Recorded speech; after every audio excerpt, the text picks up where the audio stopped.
광복절 연휴 둘째 날인 오늘요, 서울 도심에서 각종 집회와 시위가 지금 열리고 있는 상황입니다. 자유통일당 등이 보수단체 오늘 오후 1시부터 이 광화문 종로 일대에서 집회를 연 뒤 지금 행진에 나서고 있는 상황이고요. 또 진보 성향 시민단체인 촛불행동은요, 오후 4시부터 이 광화문 인근에서 사전 집회를 연 뒤에 행진에 나섰습니다.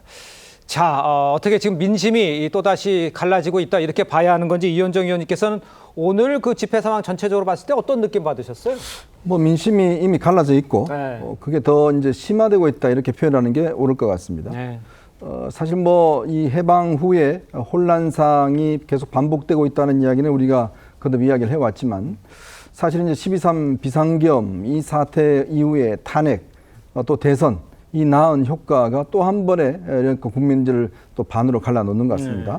어제 있었던 국민 임명식도 사실은 야당 인사들이 참여하지 않는 가운데 반쪽으로 치러졌고 오늘 같은 경우도 지금 광화문을 둘러싸고 정말 보수와 진보가 또 굉장히 대규모 집회를 연 거 아니겠습니까? 만약 이런 상황이 이제 앞으로 매 주말 이루어진다 그러면 아마 시민들도 꽤 불편할 겁니다. 근데 지금은요, 국가적으로 보면 굉장히 위중한 상황입니다. 그렇죠. 지금 미국의 관세 이 문제가 8월 25일 이재명 대통령 이제 방미를 통해서 어느 정도 가닥을 잡을 텐데 그때 아마 여러 가지 안보 문제도 역시 이슈화 될 것 같습니다. 자, 그리고 국내 경제가 너무나 좋지 않는 상황입니다. 자, 이렇게 어려운 상황에 우리가 좀 더 힘을 모아야 될 텐데 자, 이런 상황이 계속 벌어지고 있는데 문제는 결국 이 문제를 해결할 수 있는 방법은 결국 정권 차원에서 해결할 수 있는 게 첫 번째 순서인 것 같습니다. 결국 이제 대통령이나 여당이 좀 더 넓은 어떤 이 아량과 또 넓은 어떤 관점으로 지금 국민을 통합을 해야 되는데 지금 심지어 여당 대표 같은 경우는 아예 이 야당 대표를 사람 취급하지 않는 이런 상황이 벌어진다든지 이렇게 돼버리면 사실은 뭐 밖으로 나갈 수밖에 없는 상황 아니겠습니까? 힘 있는 여당이 더욱더 힘을 써야 된다는 저는 생각이 듭니다. 알겠습니다. 힘 있는 여당이 조금 더 가슴의 폭을 넓혀서 받아줘야 하는 상황이다 이렇게 이야기를 해주시는 것 같아요.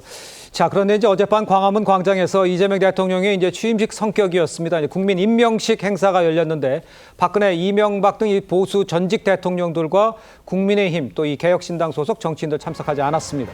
국민의힘에서는 국민 임명식이요 강성 지지층만을 위한 정치 이벤트다 이렇게 말을 했고요. 이 반쪽짜리 국경일이 됐다 이렇게 비판했습니다. 국민 임명식 이것을 어떻게 평가를 하신지 김진욱 대변인은 어떻게 평가하세요? 어제가 이제 광복 80주년을 맞이해서 국민들과 함께 우리의 광복을 회복했던 주권을 회복했던 그런 그 모습들을 함께 축하하는 그런 국경일 자리를 원래 만들었던 것이고 그 중에 일부의 시간을 할애해서 이재명 대통령의 국민 임명식을 갖고자 했던 것입니다. 좀 전에 그 이현정 위원님께서 말씀 주신 것처럼 모든 국민들이 한 번에 다 통합되는 그런 모습으로 참여해서 다 같이 국가의 중요한 행사들 이런 부분들을 축하하는 경축식을 축하하는 그런 자리가 되었으면 했던 그런 부분에 대해서 그렇지 못했던 것은 상당히 아쉬움이 남는 부분입니다. 그러니까요. 그럼에도 불구하고 그 대통령실에서는 전직 대통령들 또 이명박 대통령, 박근혜 전 대통령 그리고 전두환 전 대통령의 부인과 노태우 전 대통령의 부인까지도 다 직접 초대장을 전달하는 그런 과정들 속에서 국민 통합을 이루어서 한꺼번에 같이 새로운 미래를 설계하고자 했던 그런 모습들도 있었기 때문에 그런 부분들은 또 그런 부분들도 인정을 좀 해주시는 게 좋겠다 이런 생각이 들고요. 앞으로가 이제 더 문제인 것 같습니다. 그러니까요. 지금 오늘만 해도 지금 광화문 광장에서 정광훈 목사를 중심으로 한 이런 집회들이 열리고 있는데 여기서 나오는 그 목소리들은 대단히 우려스러운 목소리들이 많이 있다. 심지어 뭐 국민 저항권을 발동해야 된다.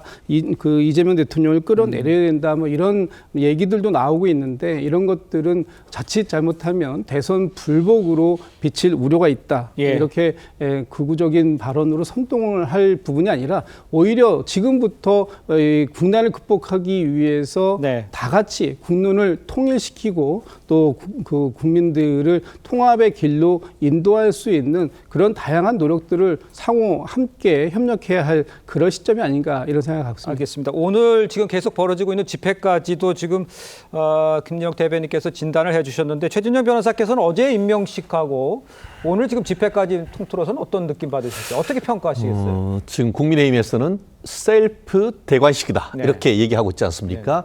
어제 어떻게 보면 국민 임명식의 캐치프레이즈가 뭐였습니까? 국민 주권으로 미래를 연다라고 했지만 많은 국민들은 오히려 군주 주권으로 미래를 여는 것이 아니냐.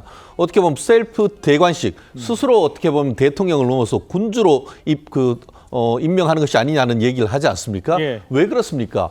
사실 문재인 대통령도 박근혜 전 대통령이 탄핵된 이후에 간소하게 국회에서 취임식을 했습니다.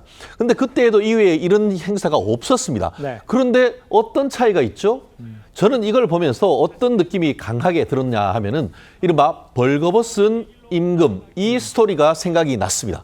사실 주위에서 우리가 보기에는 이건 정말 이상한데 옆에 정말 있던 분들이 지금 현재 권력자인 이재명 대통령에게 너무 어떻게 보면 이재명 대통령의 어떤 아부하는 것이 아닌지 그렇지 않고서야 어떻게 이런 행사를 할 수 있는지에 대해서 의문을 제기할 수밖에 없는데요.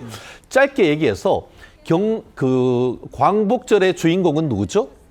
독립운동가와 그 유족 아니겠습니까? 네. 오히려 그분들을 소외시켜버리고 그 광복절에 그것도 80주년 광복절의 주인공이 이재명 대통령이 되는 이런 소외가 일어났다는 점에서 내부적으로 전 정권 자체에서 한번 경종을 울려줘야 될 때가 아닌가 생각을 합니다. 알겠습니다. 일단 어제 오전에 열렸던 이 광복절 경축식에서는요. 정청래 민주당 대표 취임 후 처음으로 이 송원석 비대위원장과 자리를 함께 했었습니다. 그 모습도 보셨을 텐데 송원석 비대위원장 당시 상황을 이렇게 설명을 했습니다. 한번 들어보시죠. 정청래 더불어민주당 당대표가 내 옆에 앉았더라고요. 쳐다보지도 않더라고요. 저도 똑같습니다. 사람하고 악수한다 뭐 이런 이상한 얘기를 했던데 정상적인 사고방식을 가진 대한민국 사람이라면 누가 정청래하고 마음 편하게 악수할 사람이 있겠어요. 자, 그러니까 이제 보시는 것처럼 정청래 이제 화면에 나오겠습니다만 정청래 대표와 송원식 비대위원장 나란히 앉았지만 지금 눈도 안 마주치고 서로를 외면하는 모습이고요. 송원석 비대위원장 정청래 대표가 쳐다보지도 않았다 이렇게 얘기를 하고 있는 상황이에요. 이런 분위기 속에서 이재명 대통령이 국민 임명식에도 좀 오시죠라고 했지만 안 간다 이렇게 대답을 했다는 이야기까지 지금 전해지고 있는 이런 상황이지 않습니까?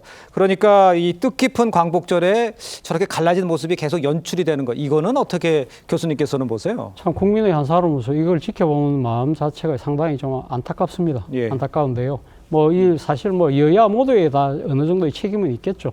국민의힘이나 집권 세력의 입장에서는 12.3 비상계엄과 내란 사태, 내란을 그러니까 극도로 이렇게 표출시켰던 탄핵 국면에서의 국민의힘이 사실 그런 잘못된 상황을 그러니까 수습하고 그러니까 이게 개선하려고 하기보다는 거기에 어느 정도 방조하고 동조하는 듯한 모습을 보였다. 그런 측면에서 정치적 책임을 져야 되고 예. 그런 부분들에 있어서는 법적 책임까지 져야 된다는 부분 충분히 인정할 수 있습니다만 그러나 이제는 지금 새로운 정부가 출범을 했고 이재명 대통령이 누구보다도 지금 국민 통합을 외치고 있잖아요. 네네. 그런 상황에서 여당의 대표, 그러니까 이 여당의 대표인 정청래 대표가 지난 경선 때는 국민의힘에 대한 강한 이야기를 저는 할 수 있다고 봅니다만 예. 이제는 선거는 끝났잖아요. 그렇다고 한다면 국정을 운영을 책임진 여당의 대표라고 한다면 이제는 인식을 좀 달리 할 필요가 있다는 생각이 듭니다. 네. 일단 이 국민의힘의 이 내란 정당 여부는요.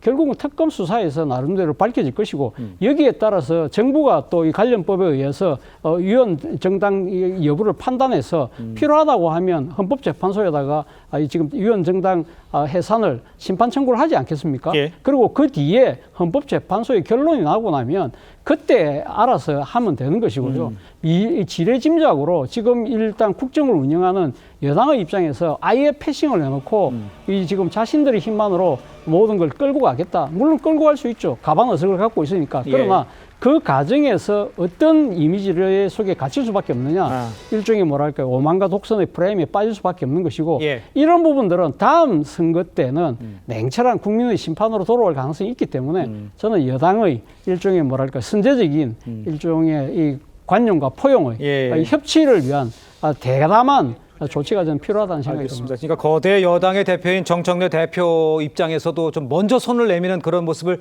보이는 것이 협치 또 나라를 위해서도 도움이 될 거란 지적을 좀 해주신 것 같아요. 그런데 자, 요 하나 보시죠. 국민의힘 안철수 의원이 어제 이제 화면에 좀 나오고 있습니다. 어제 광복절 경축식에서 조국 윤미향 사면 반대 이 문구가 적힌 플래카드를 든 채 저런 시위를 하는 장면이 있었습니다. 오늘 저 공과 관련해서 오늘 민주당에서는 안철수 의원이 광복절에 재를 뿌렸다 이렇게 발언을 했고요. 오늘 안 의원은 민주당 논평에 답한다면서 백범 김구 선생을 암살한 안두희 씨를 살해한 데 쓰인 저 정의봉 저 사진을 SNS에 올렸어요. 그러니까 야 이거 양측 공방은 이거 계속 격화된다고 봐야겠죠 앞으로도. 정말 이게 뭔가 서로 이제 지킬 수 있는 예의나 어떤 네. 관례가 지금 다 깨진 것 같습니다. 저희도 사실은 뭐 저희 앵커 옆에 있으면서 한마디도 안 하고 눈도 안 쳐다본다 그러면 이게 얼마나 불편하겠습니까? 그 그렇겠죠. 시간 내내. 예. 사람이란 게 그렇습니다. 뭐 서로 적이라도 만나면 악수하는 거 아니겠습니까? 예전에 네네. 김정은하고도 다 악수했잖아요. 자, 그런 것이 정치고 또 그걸 풀어나가야 되는데 집권 여당의 지금 대표가 아예 사람 취급을 야당 대표를 안 하고 악수도 안 하겠다 그러면 이거는 뭐 정치를 안 하겠다는 이야기죠. 그야말로 정치 포기 선언해야 저는 마찬가지라 봅니다. 예. 자, 이런 여당 대표가 지금 할 수 있는 게 뭐가 있겠습니까? 아예 야당을 인정하지 않으니까. 그리고 또 이 광복절 기념식에 물론 이 안철수 의원의 행동을 두고서 여러 가지 뭐 비판과 또 논란이 있을 걸로 저는 생각이 듭니다. 이 비판도 있죠. 네. 예. 그런데 저는 근본적으로 보면 왜 하필 80주년 광복절에 조국과 윤미향, 특히 윤미향 전 의원에 대해서 저는 이 사면을 한 조치가 도대체 무슨 이렇게 일관성 있고 개념이 있는 것인지 의문을 제기할 수밖에 없어요. 왜냐하면 이분이 지금 뭐 구속되어 있는 것도 아니고, 예. 자 나중에 또 사면해도 뭐 될 문제이지 않겠습니까? 근데 하필 왜 80주년 기념일에 특히 이 정말 광복이라는 그 의미는 당시에 제일 어떤 면에서 보면 좀 바랬던 분들 이런 분들이 위안부 할머니들이잖아요. 예. 그럼 이 지금 생존해 계신 분들이 이제 몇 분 안 계십니다. 근데 이 위안부 할머니들한테 또 한 번의 가슴에 상처를 주는 일 아니겠어요? 자, 그러면 아무리 본인들이 저 여권에 뭐 기여한 바 크고 한다 하더라도 일단 할머니들의 돈을 횡령해서 대법원에서 확정 판결 받았습니다. 근데 그런 사람을 지금 광복 80주년 기념일 날 기념으로 특사를 내보낸다는 거는 예. 이거는 제가 볼 때는 무슨 앞뒤가 있는 것도 아니고 개념이 있는 것도 아니고 이유가 있는 것도 아니고 도대체 왜 여권이 왜 윤미향을 이렇게 어떤 면에서 보면 빚을 졌는지 모르겠어요. 예. 그러니까 그런 것들이 지금 촉발한 거 아니겠습니까? 그러니까 그거에 대한 반성 없이 무조건 안철수 의원이 잘못했다고 이야기를 하면 저거는 좀 앞뒤가 뒤바뀐 행위가 아닌가 싶습니다.